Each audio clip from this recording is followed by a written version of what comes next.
Hi, HR Nation. It's Chris Rainey. Welcome to HR Leaders, the show where we interview today's most successful and innovative HR practitioners 5 days a week. Today, we have a special guest. We're joined by Sarah O'Brien, Head of Global Insights at LinkedIn. Sarah, welcome to the show. How are you? Thanks, Chris. I'm doing great. Excited to be on the show. Fantastic. Before we jump in, Sarah, tell our listeners a little bit about yourself personally and your journey to where we are today. Sure. I have been at LinkedIn for the past year and a half, but I've actually been a user of LinkedIn since 2004. My journey initially started with wanting to have a way to keep in touch with people who were leaving my prior company and follow their career journeys. So, and over time, that's really been how I've built my network, and it's been amazing the number of connections I've gained. I spent most of my career at Bain & Company doing strategy consulting, where we worked with some of the largest companies across the world on really big, hairy strategy questions. Most recently, working with a lot of companies on their data and analytics strategy. This would tend to come in a lot of different flavors. So often companies would come to us saying, hey, we've heard that AI is kind of a big deal. What should we do about it? Yeah. And every time we heard that, my impulse coming back was, okay, that's great, but why? What are you actually attempting to accomplish with your business? And it was amazing how many companies couldn't answer that question and saw data as like a thing they knew they needed to tackle. A new shiny object. Knowing, yeah, exactly, the shiny object. But a shiny object without a pursuit of where that's going is challenging. And so we would get over that hump. Then the next question would be, well, who actually needs to use the output of this data, and how do they need to work it into their day-to-day flow? And that also usually presented this stump of, well, gosh, we just thought we'd have, we'd spit in a model, everything would come out, and then our business would just run. And the realization of that kind of made me think through the value of having a data strategy that really starts with the business, really starts with the people that need to implement that. In transitioning from consulting towards LinkedIn, LinkedIn is in a position to be able to provide companies with the data to help them make these decisions much more quickly. And so being able to be at the crux of what I saw is the most powerful data set to be able to help companies set their strategy and implement them more effectively was just such an awesome opportunity that I had to take advantage of. So where you are now, obviously exciting times in the organization, especially with the LinkedIn Talent Challenge solution now, is something that, I know you guys have put a lot of work into it as well. Could you share your thoughts on, how can recruiters and talent managers stay current on what's happening in the world of talent, and how can they make better hiring decisions? Sure, absolutely. So, I think first it's important to start with some context on why staying current is important, and that talent is moving faster than ever before. And, both in terms of employees shifting jobs, shifting functions, and in terms of the spaces in which companies compete. Is Uber a tech company or a transportation company? Is Amazon a cloud computing company or a retail company? There's so many ways in which business boundaries are changing, and that's changing who people are hiring and where they're hiring from. And so without being able to stay current, then companies risk going back into the same pools where they've always looked for talent. They risk stagnating skills. And so really, really important to stay on top of it. How you do it is by having a current pulse on the data, and the data of where your company is and where others, where the rest of the competition is. So fun fact, software engineering used to be the purview primarily of tech companies. The software engineers outside of tech companies, so retail, finance, professional services, et cetera, are growing 25% faster than those from tech companies. And so if you're a retail company that is used to hiring only from other retailers and you're not looking more broadly, then you're missing big talent pools. But at the same time, if you just go straight after tech, then you're going to have a hard time competing against companies that, you know, have been in this game It's for almost longer. impossible. It's in some cases really. Exactly. So being able to know the patterns of, you know, how quickly certain types of talent are moving into your industry and into your competitors, what some of those flows look like in terms of migrating from one industry to another or one geography to another, can help a company stay on top both of the trends as well as which of those trends they can execute on and how. So how are companies currently doing that? Or are they even doing that without tools like, you know, your own? What are the traditional ways companies are currently doing that? Traditionally, companies developed certain paths for hiring talent that were working and would, you know, continue to hire in those pools. So for example, hiring into business operations or strategy roles, consulting was often a great feeder to that. And so people would hire there. At the university level, they would have certain core schools where they would hire from. And so taking, you know, a narrow purview into known talent pools would be a historical way. Problem is that then you lose out on a lot of really great talent and end up potentially over concentrating in the same areas. It almost seems crazy when you put it that way. That you're only relying on that one narrow field when you've got the entire landscape. Yeah, I mean, but both from a perspective of being able to access more talent and from the perspective of being able to bring a higher degree of diversity into your company, you know, whether it be kind of diversity of backgrounds, diversity of perspectives. But, you know, diversity is a difficult topic, a difficult objective to tackle without being able to be intelligent about where and how to go after different types of talent. On that point, I know you guys have plans to add that into more diversity functionality into the system. Is that something that's already rolled out now? Yeah, so we have already rolled gender diversity into the platform for some countries, and then our expanding mix of countries going forward, so that companies can tell how diverse certain talent pools are, you know, both by location, by industry, et cetera, so they can get a feel for their own talent as it relates to that. But, you know, hey, there's a lot of ways in which diversity manifests itself. Another way is, you know, are you only hiring from more elite universities, or are you hiring from a broader mix of educational backgrounds?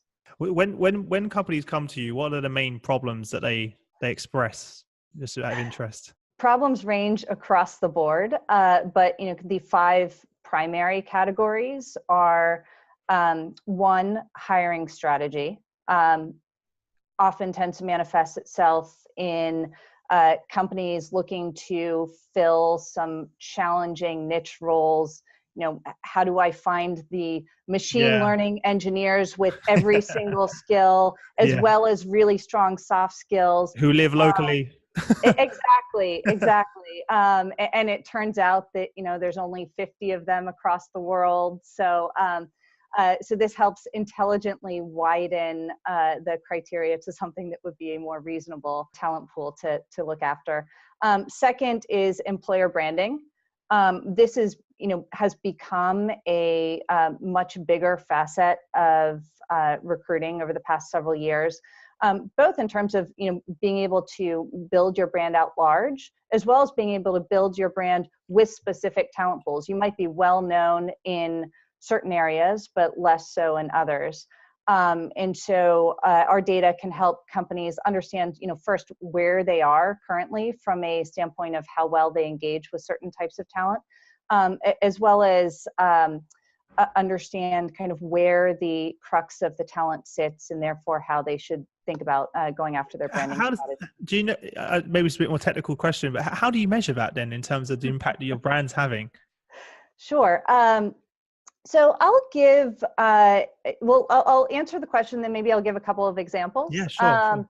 Based on signals that we have within LinkedIn, we can look at, the degree to which companies are accumulating followers, how much certain types of talent are engaging with updates they put out, how well certain types of talent are, both applying, viewing jobs, responding to emails. And, you think about it, really every single interaction on our platform is a data signal that then informs the company on how well they're engaging. And being able to look at that across different types of talent helps the company know where they're doing well versus where they're not. I love that, because the reason I'm asking that is it's a big topic amongst our members, of course, as you can imagine, and our listeners. But it's how do you quantify that, right? And you guys have that. You're one of the only platform that are kind of in that position where you can quantify that. I kind of knew that you were going to give me those answers, but I wanted it for everyone else to listen. That's exactly how you do it, because so many people I was speaking to, it's like, do we invest in this? But then how do we see the return? Like, how do we quantify the return on investment? Yeah. In any other way, there are other ways of doing it, but there's not many ways that you can really quantify and sit down and look at the data and see it, Yeah, it's hard, because I think that, companies are either often stuck with having to look at the data that, either having to fly blind or looking at the data that is very easily accessible, which is usually the very last click on, how did the person who ended up getting the job find the job? But often that has nothing to do with their first interaction with the company or the thing that actually prompted them to go there. What prompted me to go to LinkedIn was not the final click. It was the whole journey, perspective that I knew LinkedIn's brand. I knew people there. I was engaging with them and so on. And so being able to quantify that is huge. But a lot of companies have used our data and insights to, both further their employer brand and take it all the way down to, improving their hiring strategy. I'll give a couple of examples. The awesome thing about the Talent Insights tool is that it's a product that then companies can use to further their own hiring and strategy and their objectives. And so we just get to provide the data and the insights and see where companies take it. And it's been awesome. Probably the most creative one was Intel, a global semiconductor company. Yep, know them very well. And almost every laptop is powered by Intel semiconductors. So they were looking to enhance their software engineering presence in Poland, and took a look at the Polish market, specifically Krakow and Warsaw, to try to identify where the software engineers are and how they could attract software engineers to their brand. Because while you might not know Intel well, perhaps the average Pole doesn't know Intel quite as well as someone who is located in Santa Clara. So they looked at the market in both locations and found that talent was much more concentrated across just a few companies in one of the locations than the other. So they decided that with talent concentrated in just a few companies in one of the locations, they could put physical billboards outside those companies' offices.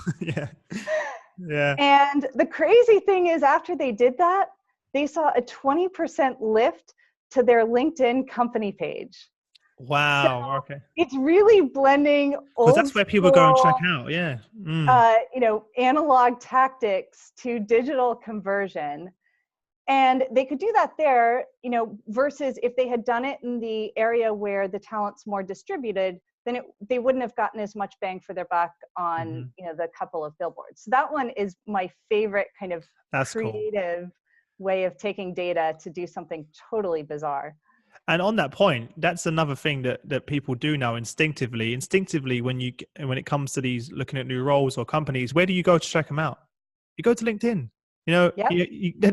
That's where you go. To check people out. When I get someone email me, or I get someone message me, and I've got their name, the first place I go to check them out, the company or the individual, I go straight to LinkedIn, because you're going to get an insight of them. Wow, that's a very cool. Do you have any other examples like that? Or Yeah, that you just sure. Atlassian, which is a Australian software company, their power product is something called Jira, which anyone who's involved in any sort of QA, quality assurance or anything, like it's a ticketing software. So okay.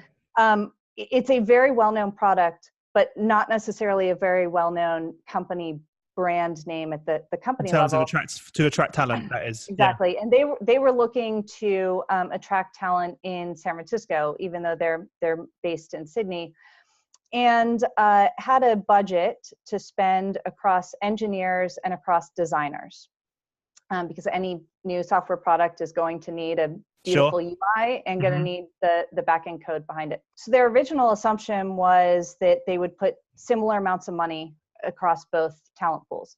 Then they looked at our data, which identified both the rough number of talent in, who are software engineers and who are designers, the demand for that talent, which is driven by a lot of signals on our platform, and kind of the hiring velocity for each of those, and found that it's actually a lot harder to hire designers than engineers, which was very counterintuitive to them. Wow, I'm very surprised at that. The reason is because the talent pool is smaller. And so, and the demand is growing. So the pool of really good designers hasn't kept up as well as the pool of engineers has with the demand. So, this is specific to what they were looking at. So it's possible that, another company with a different set of problems, different specific skill sets they were looking for would see something different. But at least for Atlassian, they found that they would actually be better poised in funneling more of their budget towards designers. And that helped them speed up their hiring efforts for designers. And now it gives them enough of a quantitative look to them be able to, plan ahead for what they do going forward. And that's the thing, is, as you mentioned before, it's going to be different for everyone. But that's the value. But that's the whole point. Well, and that's why what we're really excited about is what we're providing is basically real-time self-serve access to our data and insights, so that companies can slice and dice the talent pool to look exactly like what they are trying to hire for.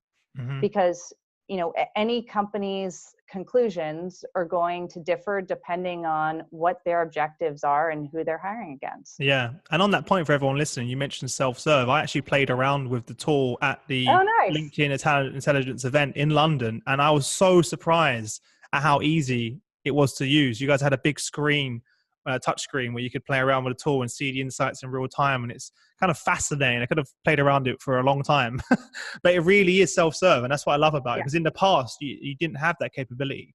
You'd have to work with an organization and spend a lot more money and a lot more time to come to those conclusions. Now you can go in a matter of minutes. You can. I totally agree, and it actually is kind of funny. A lot of companies are very excited about it because instead of having to wait for help from my team on things that they want, they can get it directly.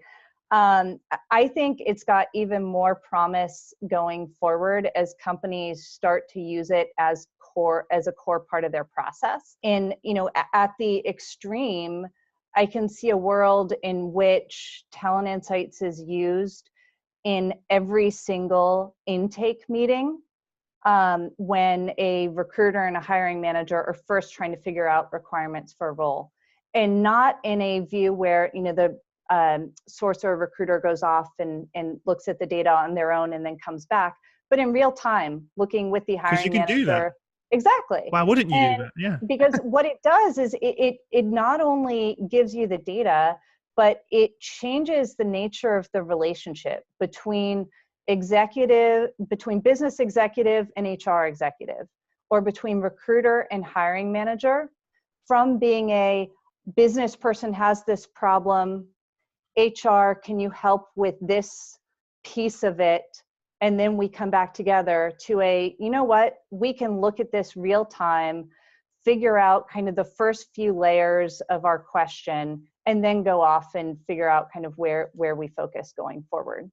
Just out of interest, who are predominantly the users of this internally in organizations? Who are the people that are using the tool, just based on the customers that you're working with at the moment? Is it HR? Is it 90% recruitment?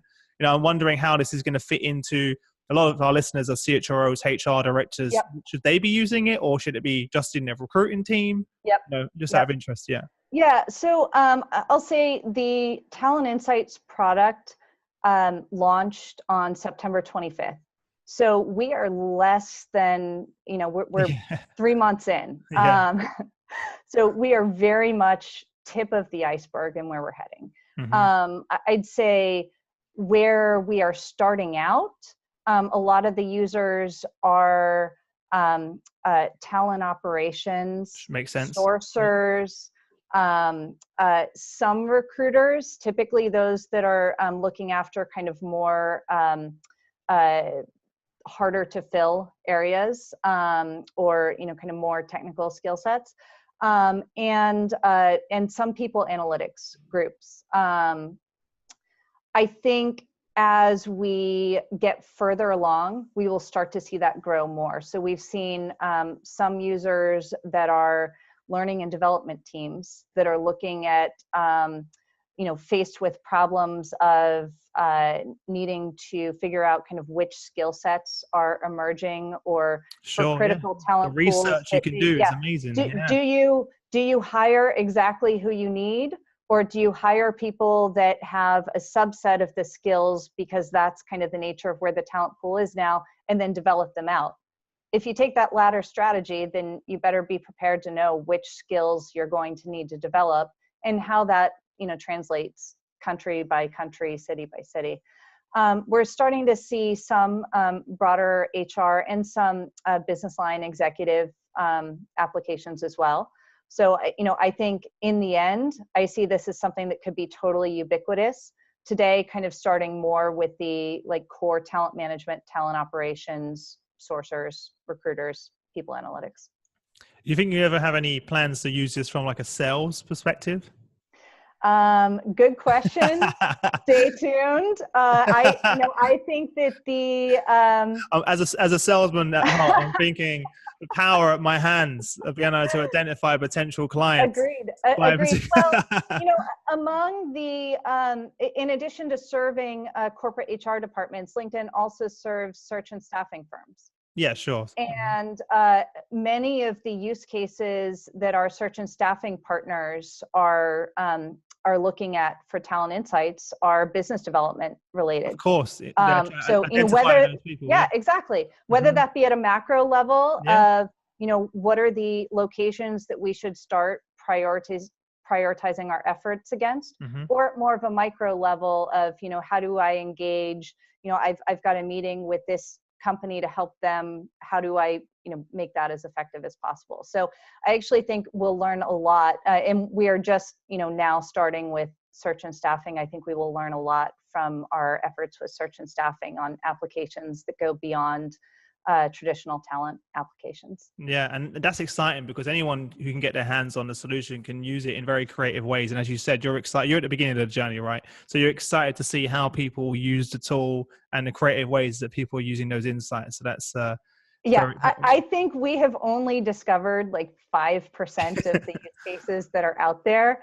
Yeah. And I mean, it's the cool thing about sharing a platform is that, where other companies can take it is just so much beyond what we could dream of. And I'm excited to see, how it really up-levels companies' talent strategy, how it up-levels the shift from, I love the way you phrased it, HR business partner to business partner who knows talent. Exactly. And they've got the data to exactly at their fingertips. And so then they don't have to wait for questions to be, answered. They can answer, and they can use their intuition. All you have to know in order to use the Talent Insights product is which questions to ask. And who is better positioned to know which questions to ask than the people that are closest to a company's talent and their talent questions. So we've spoken about it from an external perspective. What about internally? how can HR leaders use this tool internally with their employees? You know, many of our listeners have 10, 20, 30, 100,000 employees. What Yep. kind of insights can they gain from using the tool looking internally?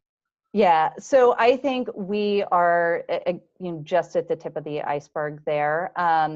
And I'll speak a little bit to the Talent Insights tool as it is today. Yeah, sure. I think as you may be aware, LinkedIn moving forward, that the possibilities are much more endless. We just acquired Glint, which is I know them very well. Yeah. Exactly, does employee pulse surveys, and so I think there's a tremendous amount of potential down the road. So much, yeah. That's going to be really cool.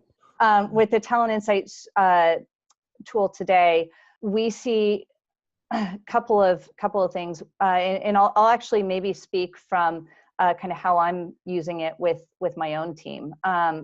So I run a data and analytics team, and we are using it firstly to look at what's reasonable to expect from the nature of our talent in terms of how long they're likely to stay at LinkedIn, because the tenure and retention and attrition is not just a function of what we do internally, but also the marketplace more broadly. And so understanding attrition patterns for the type of talent we hire relative to the market, and looking at how that plays out across the different geographies we hire for helps us get a pulse of kind of the weight we should put against retention and engagement, and kind of how we should think about that market to market.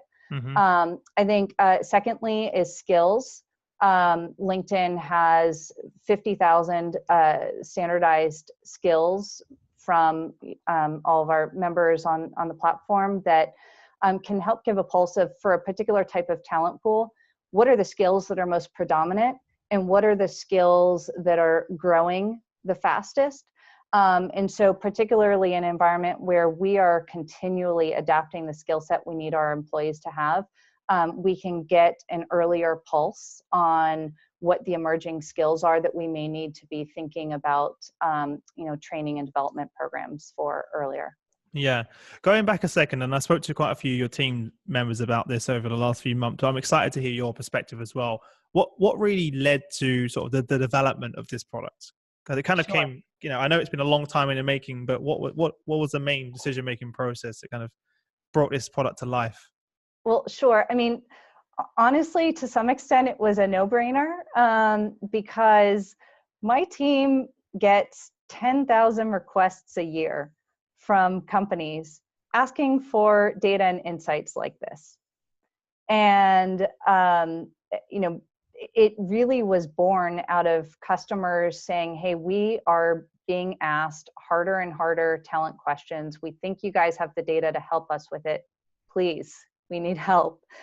And so, it was really born out of customer demand. And then the whole product development process was done hand in hand with customers, with a very iterative, the first wave of the product that the first set of charter customers saw was, maybe 60% there, with every week new things, happening as a response to customer feedback, so that then, when it came out globally, then it would be something that was kind of fully, really born out of customer demand and developed with customers. I love that as well. And I know that also you worked with your internal talent and HR and recruitment team, like Wendy and the other HR leaders, because they are also the customer. They're your internal customer, and you're using it internally to attract, retain, and develop talent, which is fantastic. Yeah, totally. There's actually a really cool blog post that our internal talent analytics team wrote about the way that they use Talent Insights to help define our site location strategy for kind of where we house engineering talent. And we've also used it in the decision-making processes to build out our Detroit presence, which is our newest North America office, and our Berlin presence, which is our newest European office. And really, Talent Insights guided every single step in those journeys, from, what location do we pick, to a, who should we bring over versus who should we hire, to a, how do we develop an employer brand in a new location? Even though LinkedIn might be well known, we're not a well-known employer in those locations yet. And it's been awesome to see how the product has been adopted throughout all of our internal processes. Amazing. Before we wrap up, Sarah, is there any other areas that we've not skipped upon that you would like to, that we have skipped upon, that you want to share with our listeners? I guess I would say that venturing into data-driven talent and data-driven HR is something that some people kind of get the shiny object excited but don't know what to do with it. Some people get it seems scary. That's what I'm hearing most of. Yeah, exactly. Terrified. Exactly. Well, and I actually think in some ways, I'm excited about the growth of people analytics, but in some ways that tends to exacerbate it, because then it makes it feel like something where there are these gigantic models and I don't know what to ask. And, what I love about the way that we've approached it is our desire is to make Talent Insights accessible to anyone who just has a question that they want to answer, and type in a few things and you get a directional answer to that question that then will help lead you down the path. And so I'd say data doesn't have to be scary, as long as you start with what question you want to answer with it, and know that what you're going to get back is the marker that points you in the direction you want to go, as opposed to the, exact to the dot number that internal data would give. Fantastic. Well, look, Sarah, you've been an amazing guest. Thank you so much for taking the time out to share your insights and knowledge. I'm a huge fan of it, which is why I was really excited to have you guys on the show. Before we part ways, if there's one parting piece of advice you can give to our leaders listening, what would that be? And also, where can they go to check out the solution, learn more about what you guys are doing, and get in contact with you and the team? Sure, absolutely. So parting piece of advice, I would say, pick one place to start. What is the challenge that you've got some intuition on, but need some backing for that intuition? So if you have one place you can start, then everything flows from there. So one business challenge. And then in terms of finding out more, you can find us on LinkedIn. The product is LinkedIn Talent Insights. And the silly question, that one. There's a platform. It's called LinkedIn. You may not have heard of it. Yeah, the product is LinkedIn Talent Insights, and we rolled out at the end of September. And so you can contact your LinkedIn representative, or just reach out. Well, I've got a link to the main sort of portal site for the solution. So everyone listening, guys, if you head over to hrdleaders.com, there you'll find the show notes from an episode. Everything will be discussed will be on there, and I'll have a link to that for you guys to check it out. And if you've got any questions, you can hunt down Sarah on LinkedIn and find her on there. Send us. I'm often commenting and often posting there. So don't complain, Sarah, when you get loads of messages when this is published. All right. Love it. Fantastic. Well, look, thank you again for taking the time out to join us, and I wish you all the best until we next speak. Thank you. You too, Chris. Thanks.